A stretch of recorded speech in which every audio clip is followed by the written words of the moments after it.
Tengah gejolak serta gelombang masa-masa sukar yang masih menerpa seluruh dunia termasuk bangsa kita, saya akan mengajak kita belajar Alkitab. Bagaimana melewati masa sukar. Apa yang kita pelajari ini akan menolong kita atau menambah wawasan kita untuk mengerti seperti apa kita harus menangani masa-masa sukar ini sehingga tidak salah, sehingga kita tidak kalah. Bagaimana kita bisa melewatinya? Ada banyak pelajaran-pelajaran berarti yang dicatat, dikemukakan dalam Alkitab. Karena itu anak-anak Tuhan tidak punya alasan roboh, apalagi terpuruk hanya karena masalah-masalah seputar kehidupan sehari-hari. Semua dijelaskan secara terang benderang. Asal saudara mau belajar dan saudara mengikuti tuntunan atau arahan firman Tuhan, saudara dijamin berkemenangan. Berbeda kehidupan saudara dari kehidupan banyak orang. Kali ini kita belajar dari perumpamaan tentang hakim yang lalim. Lukas pasal 18 ayat 1 sampai 8. Kalau saudara membawa Alkitab, buka Alkitabnya, kita baca bersama-sama ibu bapak. Lukas 18 ayat 1 sampai 8.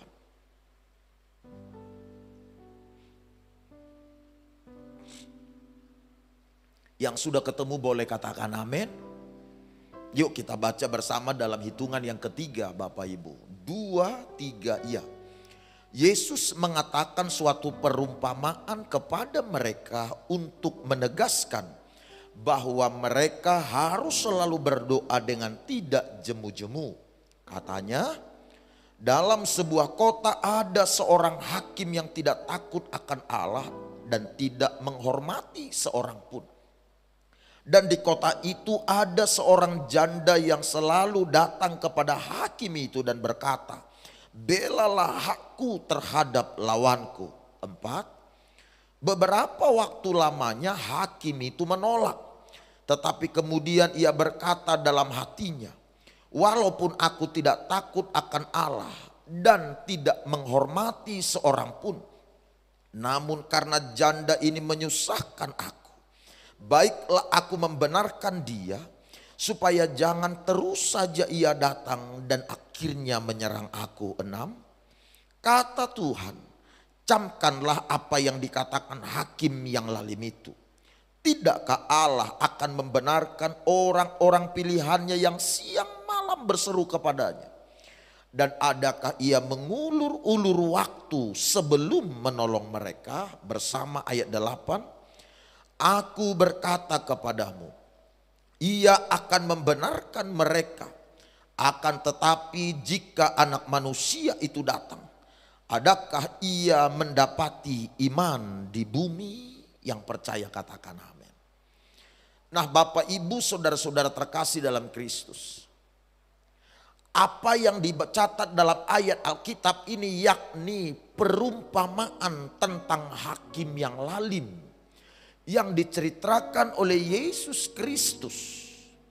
Perumpamaan ini mengkisahkan kepada kita tentang bagaimana seorang wanita single parents atau seorang wanita mandiri, seorang ibu mandiri, berhasil melewati masa-masa sukar yang sedang dihadapinya. Ayat Alkitab yang kita baca ini yakni perumpamaan tentang hakim yang lalim ini mengkisahkan kepada kita bagaimana seorang ibu mandiri berhasil melewati masa-masa sulit yang sedang terjadi di keluarganya. Dia tidak cuma sekedar berhasil menghadapi masa-masa sulit serta melewati masa-masa sukar tersebut. Ayat-ayat Alkitab itu memberitahukan bagaimana dia keluar sebagai pemenang atas masa-masa sukar yang datang menghadang. Dikisahkan dalam ayat Alkitab itu ibu bapak bahwa ibu single parents ini mengalami tindakan atau perbuatan yang tidak baik dari sekelompok orang yang kemudian oleh Alkitab yakni ayat 3 disebut sebagai lawan dari wanita mandiri ini.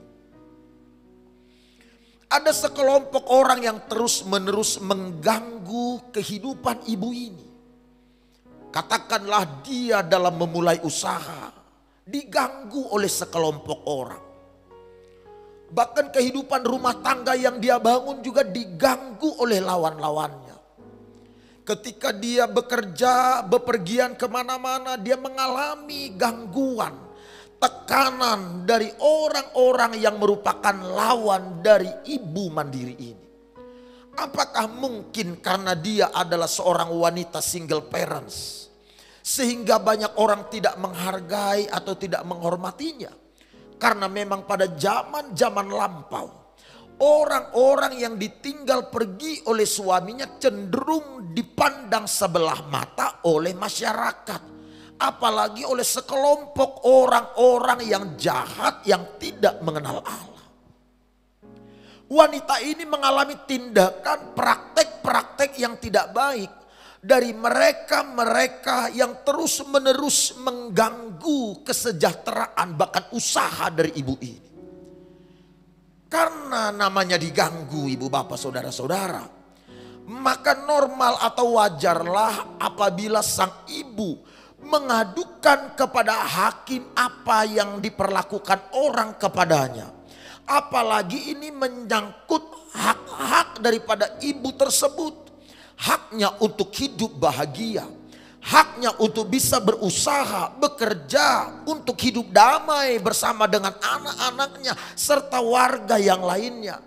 Karena hak-haknya diganggu oleh sekelompok orang, maka wanita ini mengadukan perkara tersebut kepada hakim yang ada di kota itu. Sebagai warga negara atau warga penduduk kota itu, wajarlah kalau sang hakim yang merupakan hakim di kota itu membela, menjaga, memperhatikan apa yang merupakan hak-hak dari masyarakat itu. Sehingga warga masyarakat yang ada di kota hidup damai, hidup sejahtera, bahkan bebas melakukan aktivitas tanpa dibayang-bayangi oleh intimidasi serta ketakutan-ketakutan lainnya. Tetapi ironisnya Alkitab melaporkan ketika ibu single parents ini datang kepada sang hakim yang ada di kota itu, justru hakim yang ditemuinya ternyata adalah hakim yang lalim, kata ayat 2 ibu bapak. Hakim yang ditemuinya ini ternyata bukan hakim yang peduli kepada apa yang dilaporkan oleh wanita mandiri ini.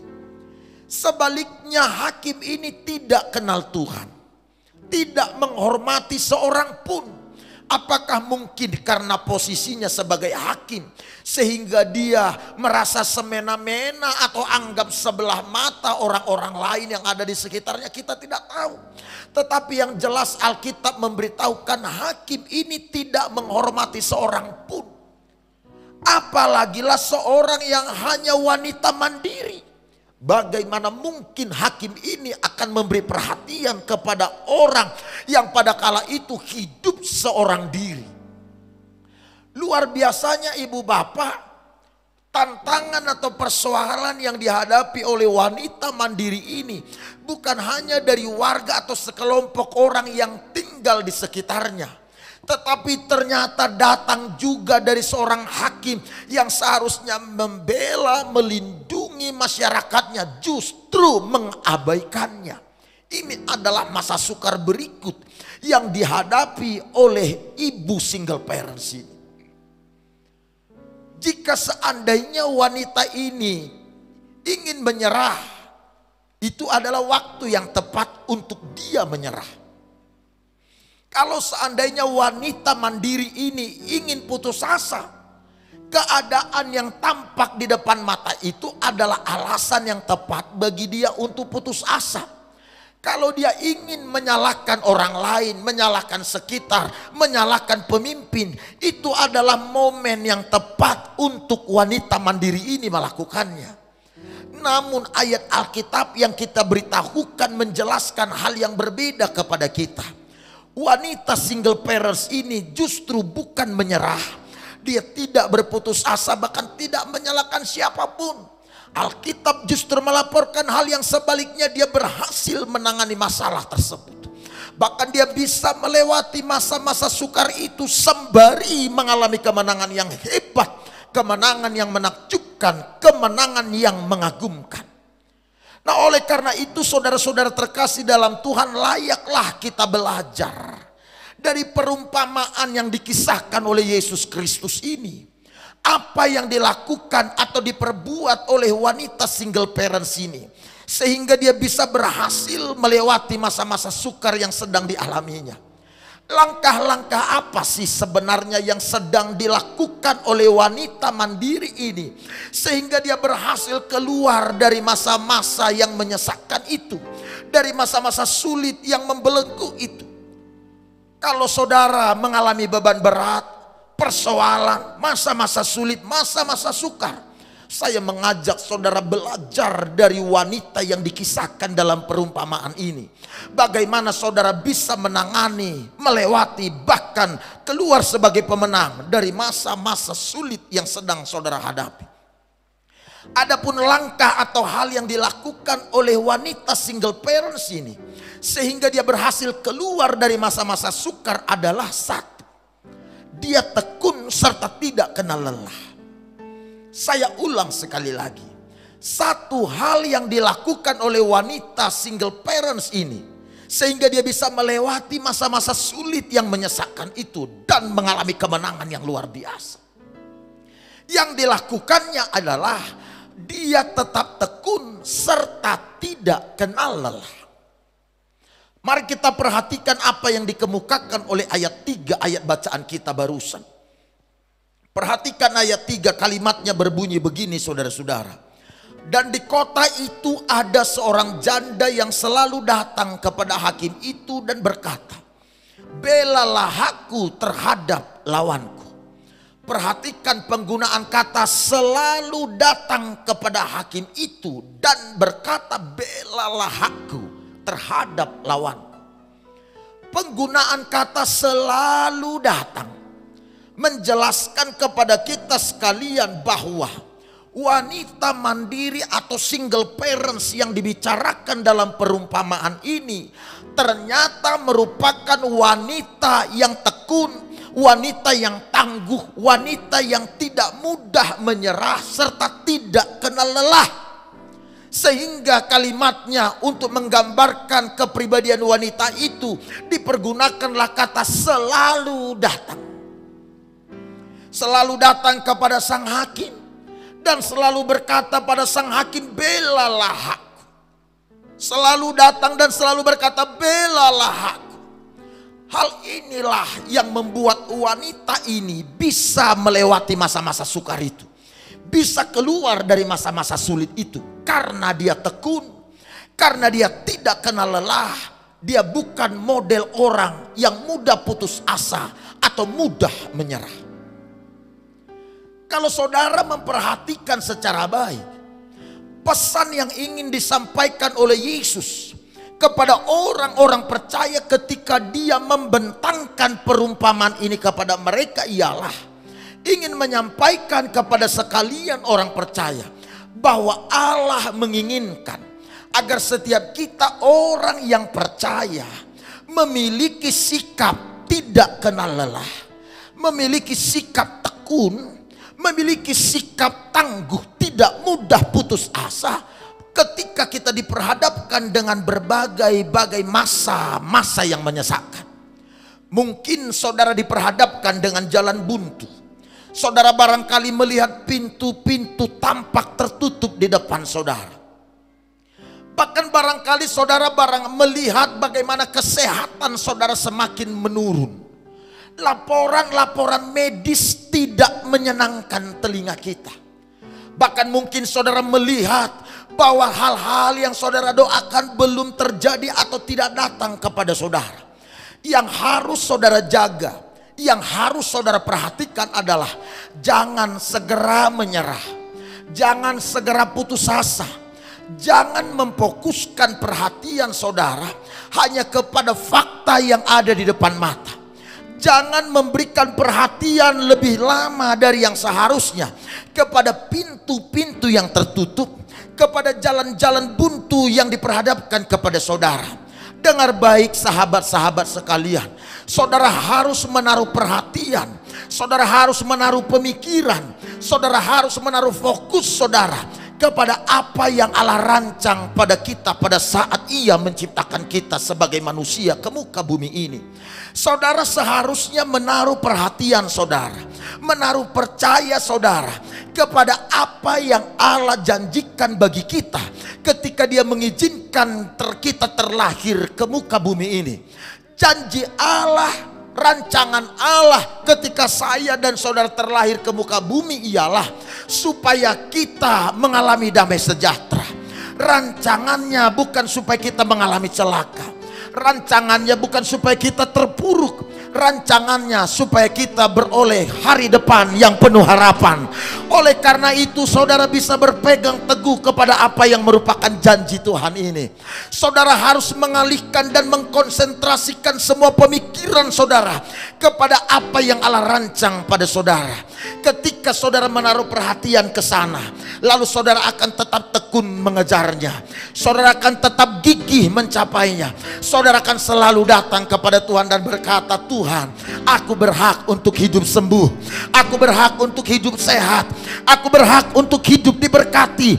Aku berhak untuk hidup dipelihara secara istimewa oleh sorga. Karena aku adalah biji mata Tuhan. Saudara harusnya terus menerus datang kepada Allah. Terus menerus mengutarakan kebenaran ini kepada Tuhan. Inilah yang Allah inginkan dari setiap kita. Tidak kenal lelah, tekun serta tidak mudah putus asa. Tahukah ibu bapak alasan kenapa ada banyak orang tidak bisa bertahan dalam keadaan sulit? Alasan kenapa ada banyak orang tidak bisa bertahan ketika diperhadapkan pada masa-masa sukar? Alasannya sederhana, karena mereka lemah serta mudah menyerah. Hanya karena diperhadapkan dengan pintu yang tertutup, dengan kesulitan, dengan tekanan, bahkan juga dengan perlakuan yang tidak adil. Mudah sekali bagi kita untuk segera menghentikan apa yang baru saja kita mulai. Inilah yang harus saudara pahami dan harus saudara garis bawahi dalam hati saudara. Iblis tidak akan pernah terganggu hanya karena saudara memulai sesuatu.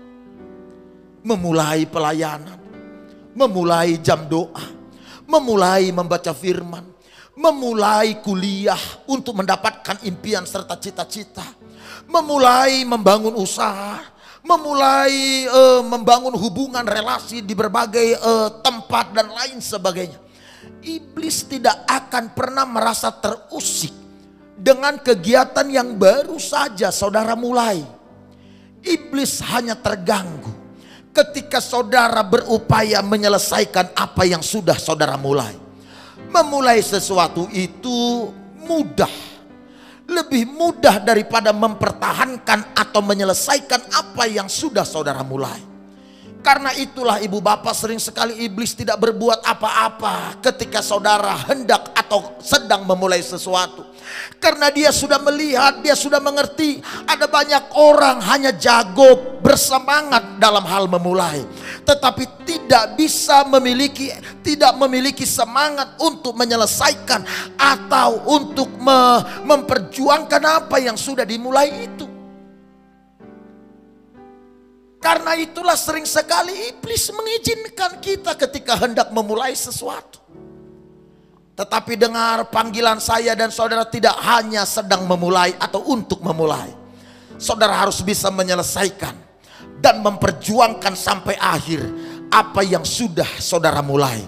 Butuh ketekunan untuk bisa menyelesaikan apa yang sudah saudara mulai. Butuh kegigihan, butuh sikap tidak mudah menyerah. Teruslah melakukannya dengan tekun, melakukannya dengan mata yang tertuju kepada Allah.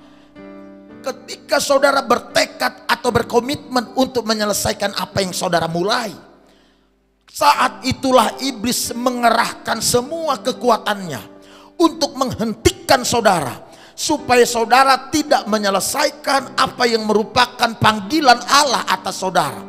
Mungkin melalui profesi, melalui pekerjaan, bahkan melalui hal-hal lain yang sudah saudara mulai. Iblis akan menggerakkan semua pasukan terbaiknya untuk menggoda saudara, supaya saudara segera melepaskan harapan, melepaskan semangat saudara. Lalu saudara kembali kepada posisi biasa-biasa saja sebagaimana sebelum saudara memulai sesuatu itu. Karena iblis tidak ingin saudara berada di posisi di mana Allah merancang saudara sejak dari semula. Karena itulah dia akan menghentikan saudara. Tapi saudara sudah mendengar pesan ini. Saudara sudah mendengar kebenaran ini.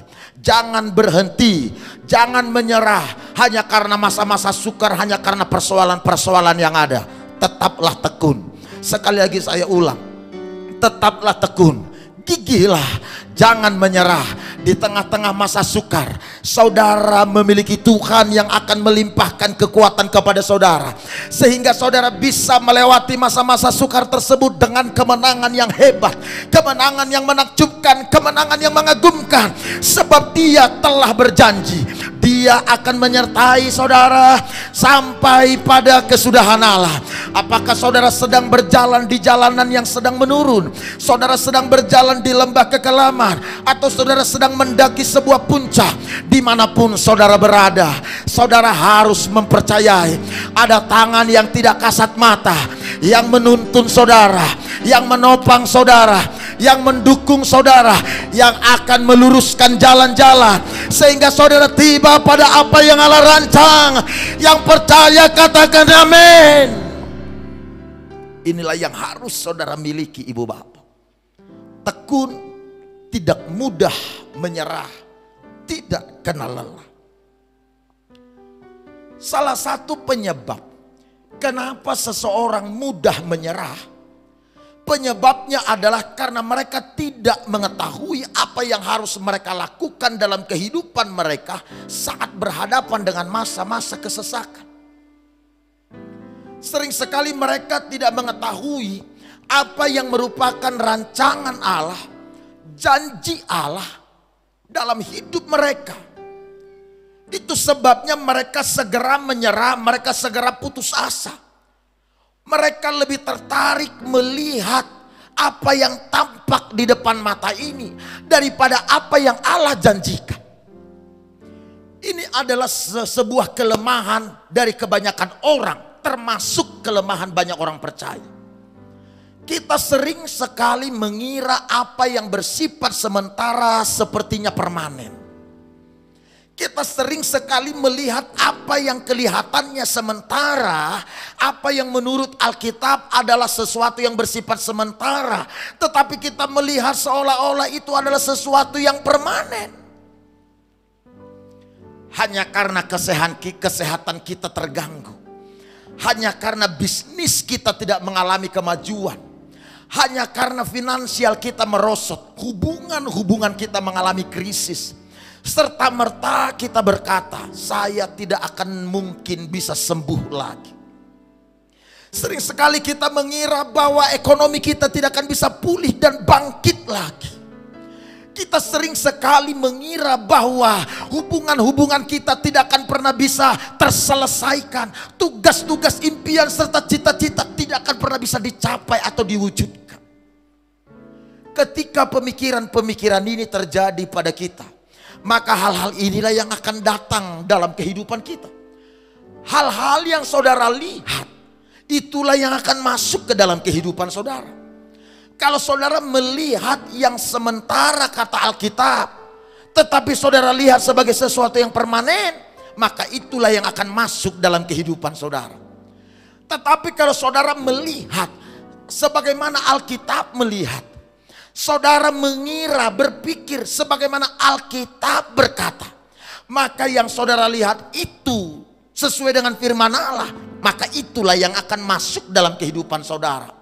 Karena itu ketika masa-masa sukar datang, ketika sakit penyakit mulai menggerogoti fisik saudara atau kesehatan saudara, bahkan ketika imun tubuh saudara mulai melemah, organ-organ bisnis saudara mulai terganggu akibat dampak daripada COVID atau masa-masa sulit ini, atau ketika hubungan-hubungan saudara mulai diusik oleh orang-orang lain, jangan menerima itu sebagai sesuatu yang permanen. lihatlah semua itu sebagai sesuatu yang sementara. Artinya saudara harus lebih percaya kepada apa kata Alkitab daripada kepada apa kata yang ada di depan mata. Dengar baik-baik sahabat-sahabat sekalian, akan tiba waktunya saudara melewati masa-masa sukar itu, lalu bertemu dengan masa-masa kelimpahan. Akan tiba saatnya saudara melewati masa-masa kelam itu, lalu tiba pada masa-masa promosi. Bukankah Alkitab berkata, setelah gelap maka terbitlah terang? Sering sekali pada saat pergeseran dari gelap menuju terang, bahkan pada saat jam-jam di mana masa-masa kegelapan paling mencekam, kurang lama kita rasa terang itu terbit. Bahkan kita mengira bahwa terang tidak akan pernah terbit, sehingga kita menangis, kita berkeluh kesah. Tetapi kebenarannya adalah hanya karena kegelapan ada di depan mata, bukan berarti terang tidak akan terbit, bukan berarti terang tidak ada di sana. Hanya menunggu waktunya. Hal yang sementara ini akan bergeser, hal yang sementara akan berubah. Kegelapan akan sirna, terang akan datang. Masa-masa saudara bahagia akan terjadi. Saudara akan sehat, saudara akan dipulihkan, saudara akan keluar sebagai pemenang. Saudara akan melihat pemulihan demi pemulihan terjadi dalam kehidupan kita sekalian. Wanita ini menyadari bahwa dia tidak punya apapun untuk berhadapan dengan sekelompok lawannya ini. Dia tidak punya kekuatan, dia tidak punya uang, dia tidak punya dukungan-dukungan yang memadai untuk bisa melawan kekuatan lawan yang ada, untuk bisa berhadapan dengan hakim yang lalim. Dia hanya tahu satu hal, bahwa Allah telah merancang kehidupan yang baik di masa depannya. Allah menetapkan dia terlahir dengan sebuah maksud dan tujuan, bukan untuk terpuruk, tapi untuk damai sejahtera yang penuh harapan. Karena itulah dia tekun dan dia selalu datang pada hakim itu. Karena dia percaya pada apa yang dijanjikan oleh Allah. Dengar sobat, yang membuat wanita ini tekun, terus menerus mengejar, datang pada hakim yang lalim, karena dia tahu apa yang Allah janjikan padanya di masa depan. Bukankah Alkitab berjanji bahwa hari depan saya dan saudara adalah hari depan yang penuh harapan? Bukankah Allah telah berjanji bahwa dia tidak mentakdirkan kita untuk tetap hidup dalam belenggu utang piutang? Dia tidak mentakdirkan kita untuk tetap hidup dalam belenggu perbudakan dan kekalahan terus menerus. Kalaupun itu mungkin terjadi, ya itu hanya sementara. Saudara perlu sabar, saudara perlu tekun, saudara tetap berpegang teguh pada janji Allah. Akan tiba waktunya, saudara tiba di tempat di mana Allah merancang dan menginginkan saudara ada di sana. Karena itu ketekunan, kesabaran, ketegaran di tengah-tengah masa sukar dibutuhkan sehingga saudara bisa berkemenangan. Hanya orang-orang yang tekunlah yang akan lulus melewati masa-masa sukar. Kalau saudara peduli pada masa depan saudara, saudara peduli pada masa depan keturunan saudara, berpeganglah teguh pada apa yang Allah janjikan. Perlihatkan atau jalanilah kehidupan saudara sebagaimana yang saudara percayai. Kalau saudara mempercayai firman Allah, mempercayai janji Allah, apa yang saudara percayai harusnya menjadi gaya hidup kita. Ketika saudara mempercayai janji Allah bahwa hari depan saudara cemerlang, hari depan saudara penuh harapan, bahwa saudara akan keluar dari masa-masa sukar, bahwa kehidupan sulit adalah sementara. Kalau saudara berpegang pada kebenaran-kebenaran ini, inilah yang menjadi alasan saudara tekun, saudara gigih, bahkan tidak putus asa pada saat masa-masa sukar terjadi. Saudara akan memperlihatkan apa yang saudara percayai. Ketika kita memperlihatkan kehidupan kita tidak sesuai dengan apa yang firman Tuhan ajarkan, itu menjelaskan bahwa sesungguhnya tidak ada apapun yang kita percayai dari firman Tuhan. Tetapi kalau saudara mempercayai bagian firman Tuhan, maka apa yang saudara percayai ini harusnya menjadi gaya hidup yang saudara perlihatkan di depan orang hari demi hari. Tekun. Saya suka dengan apa yang dicatat dalam Alkitab, kisah soal Yusuf. Yusuf adalah seorang yang telah mendapat janji dari Tuhan seperti apa hari depannya.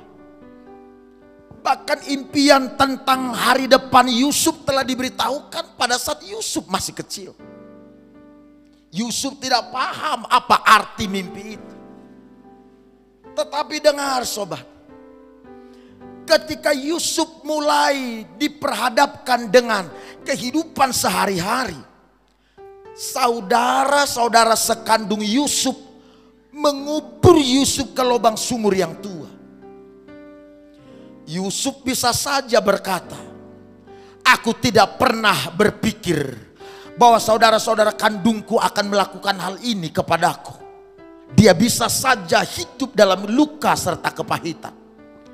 Tapi dia tidak peduli dengan perlakuan saudara-saudaranya itu.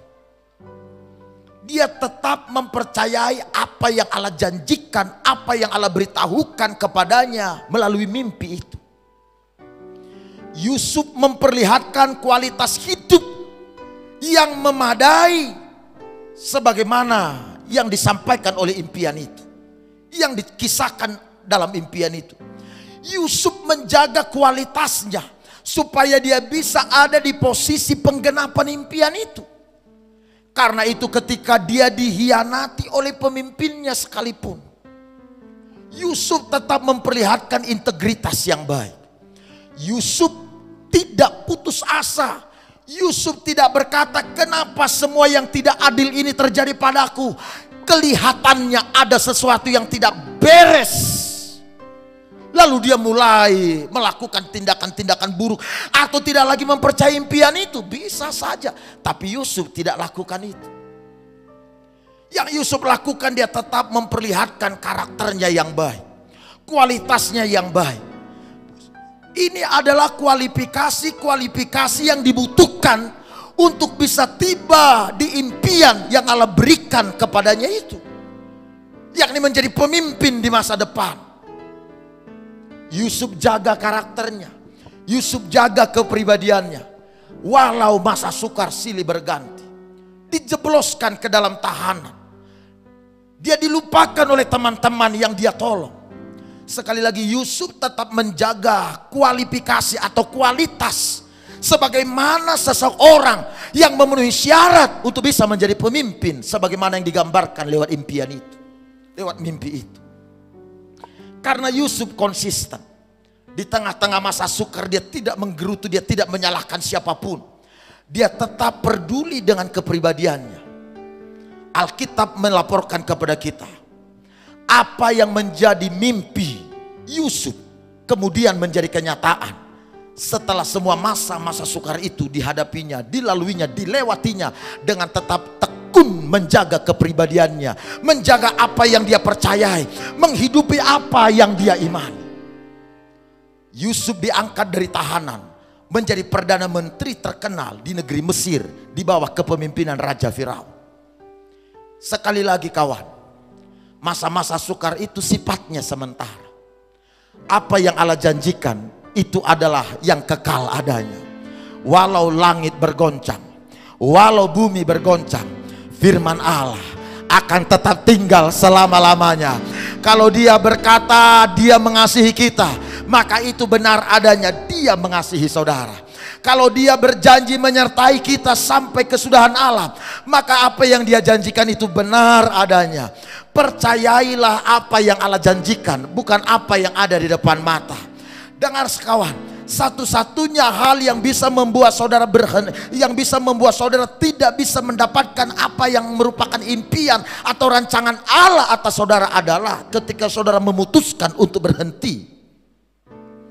Ketika saudara memutuskan untuk berhenti, maka itu adalah hal yang bisa menjauhkan saudara dari apa yang merupakan rencana mulia Allah atas saudara.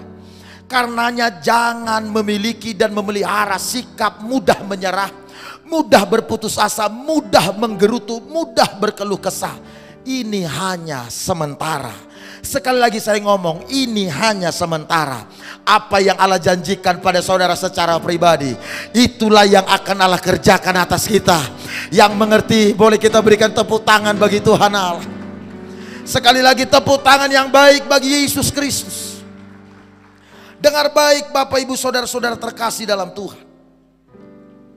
Ketekunan adalah buah dari iman.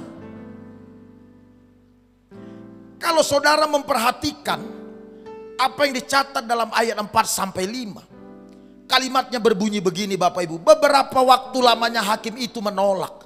Tetapi kemudian ia berkata dalam hatinya, walaupun aku tidak takut akan Allah dan tidak menghormati seorang pun, namun karena janda ini menyusahkan aku, baiklah aku membenarkan dia, supaya jangan terus saja ia datang dan akhirnya menyerang aku. Baiklah aku membenarkan dia. Yang dimaksud dengan membenarkan dia adalah, baiklah aku memberikan kepadanya apa yang diinginkan hatinya. Membenarkan dia artinya adalah mengabulkan apa yang merupakan doanya. Tidak lagi mengulur-ulur waktu untuk menjawab apa yang merupakan keinginannya. Itulah yang dimaksud dengan membenarkan dia. Sekilas Bapak Ibu.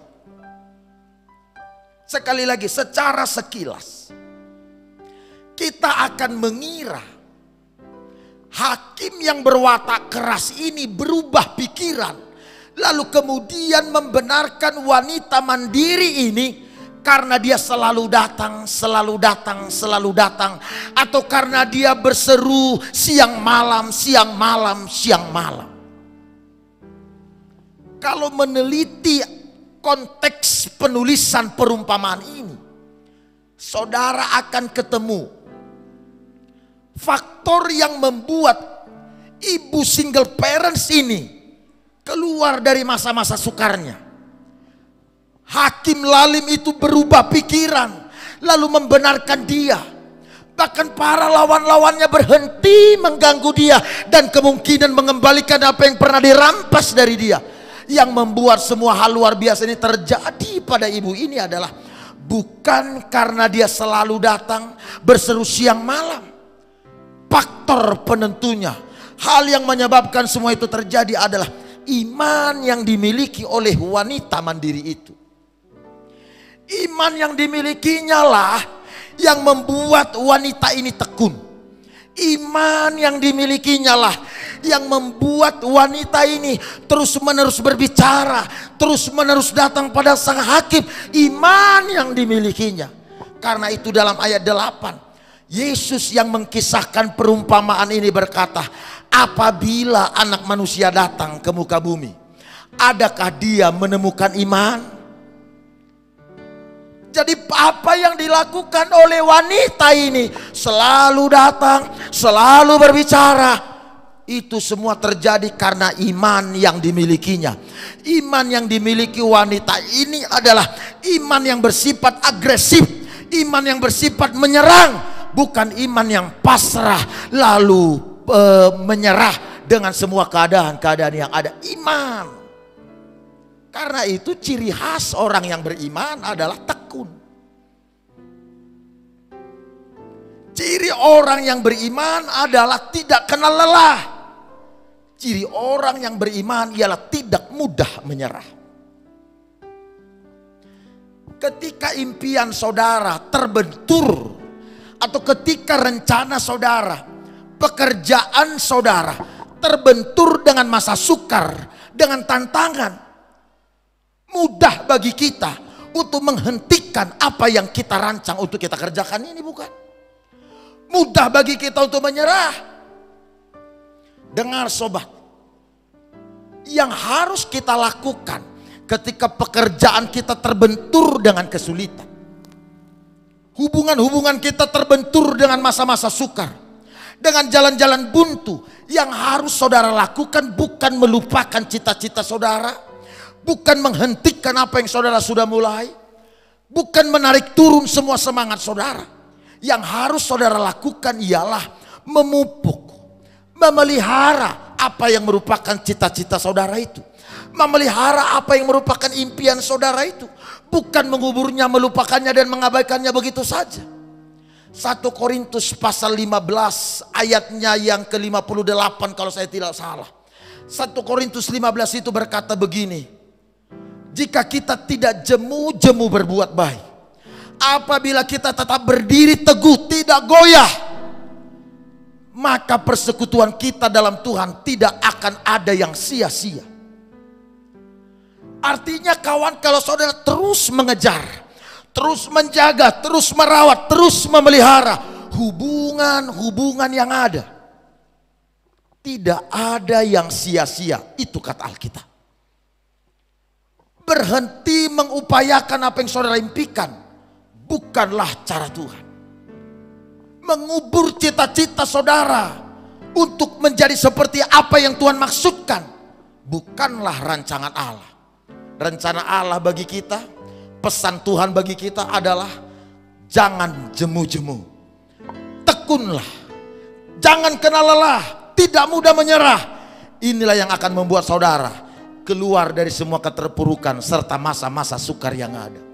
Banyak hal yang bisa saya sampaikan untuk menjelaskan kepada saudara bahwa Allah tidak ingin kita tetap ada dalam belenggu utang piutang, dalam belenggu perbudakan, dalam belenggu kemelaratan, dalam belenggu masa-masa sukar. Allah menyediakan tempat-tempat yang terbaik, rancangan-rancangan yang luar biasa. Terlepas orang mau berkata, Pak Ruben itu khotbahnya Injil kemakmuran. Jangan takut bicara soal kemakmuran, karena itu kata Alkitab kawan. Sekali lagi, jangan takut bicara soal berhasil, bicara soal diberkati. Jangan takut, jangan apatis, jangan takut diberikan stigma kita ini adalah pengkhotbah kemakmuran. Terserah, kalau orang sukanya pengkhotbah penderitaan silahkan, kita hargai dia. Tetapi saya memberitahukan kepada saudara, Allah telah menjanjikan bahwa apa yang namanya masalah, persoalan, semuanya sementara. Apa yang Allah firmankan itu adalah sesuatu yang layak dikejar, dipertahankan. Yang setuju sekali lagi tepuk tangan bagi Tuhan Allah. Yang percaya katakan amin. Jadilah orang-orang yang tekun serta tidak kenal lelah, dan saudara akan keluar sebagai pemenang. Mari kita nyanyi, kita akan menyembah Tuhan. Haleluya.